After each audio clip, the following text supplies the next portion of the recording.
Senator Kaine.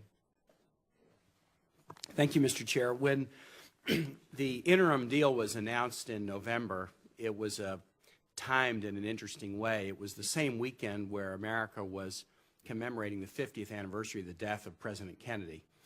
And I was with many of my colleagues at a security conference in Nova Scotia when the deal was announced. And a great speech of Senator Kennedy's was running through many of our minds that weekend as television was discussing his career. It was the graduation speech he gave at American University a few months before he died in the spring of 1963. He had started aggressive diplomatic efforts to try to reduce nuclear weapons and the nuclear competition between the United States and the Soviet Union. And he was heavily criticized as naive, foolish, a dupe, etc., for doing that. And he made a very aggressive case for the fact that part of American strength is strong diplomacy. And one of the phrases that he used in that speech, and I would recommend the speech to anyone because it is a very interesting one that reads as if it was written today, is that with all appropriate skepticism, and this is a direct quote, we can still reduce tension without relaxing our guard. Aggressive diplomacy is needed to reduce tension, and aggressive diplomacy is needed to solve thorny problems, but we don't have to relax our guard. And I see what we are trying to do with Iran in that spirit. We all want exactly the same thing. We want Iran not to have nuclear weapons. We all will prefer if we can get to that end diplomatically rather than having to use military force. As a member of this committee, I recently cast a vote to use military force to enforce what I thought was a very important international norm.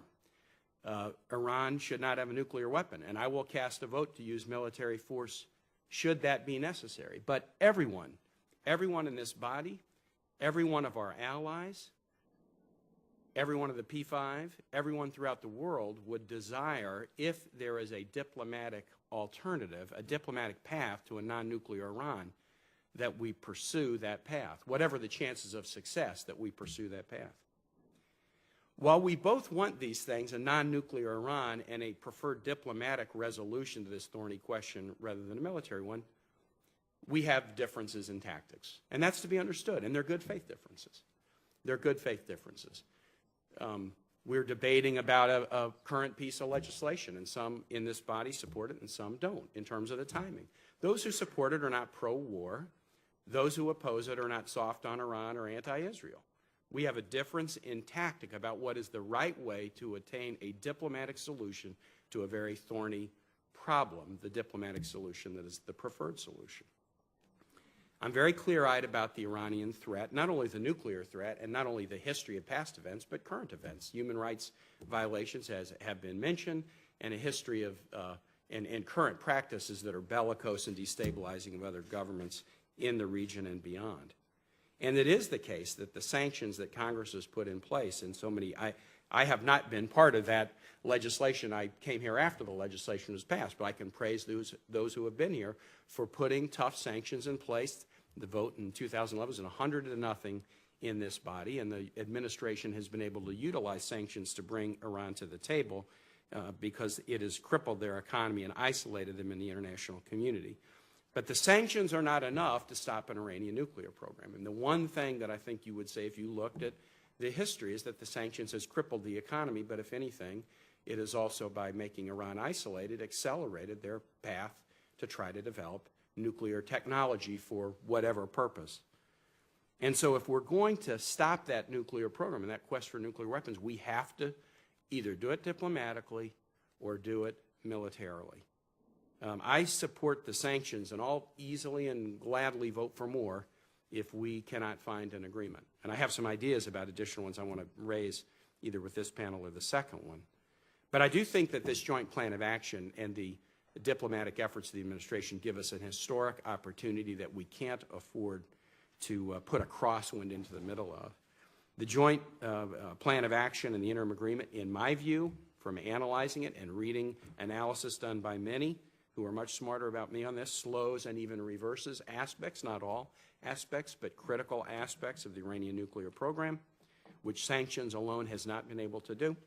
And it also provides this country and our partners and all of our allies in the entire world a better early warning system about whether Iran is cheating. We get more time in the clock and a better early warning system because of this deal. We have to give diplomacy a chance. We have to. I think aggressive diplomacy has been an under-exercised American muscle in the last 15 years. We have to return to the kind of aggressive diplomacy that the nation embraced when President Roosevelt, Teddy Roosevelt, brokered the end of the Russo-Japanese War, won a Nobel Peace Prize for doing so. Since that time, our strength has been measured not just by our military strength, not just by our economic strength, but the strength of our moral example and the strength of our diplomatic effort. And we can be appropriately skeptical. The President has been very candid in talking to all of us that it's maybe 50-50 or whether we will find a deal that we would think would be sufficient. And if we don't, of course, there will be greater sanctions that we will put in place and that we'll support. But we've got to give diplomacy a chance, not only in this instance, but we've got to return to the tradition of aggressive American diplomacy that has been one of the very core elements of our power in the world. It has been under exercise, and I'm glad to see we're getting back to it. And last thing I'll say, just quickly, if there may be a day when this deal doesn't work that we do have to contemplate military action to stop Iran from getting a nuclear weapon. I don't think it's that hard to contemplate that we might be at that day at some point in the future. And as I've said, I'll state on the record right now, if there is no other way to stop Iran from getting a nuclear weapon than for us to engage in military action, hopefully with others, I'm going to vote yes on that.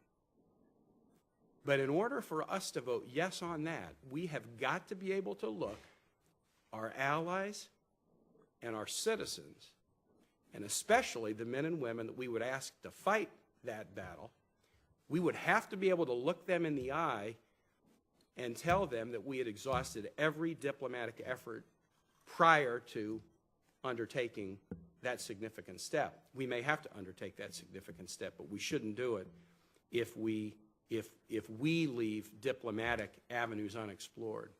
Let's make this negotiation about Iran's good faith.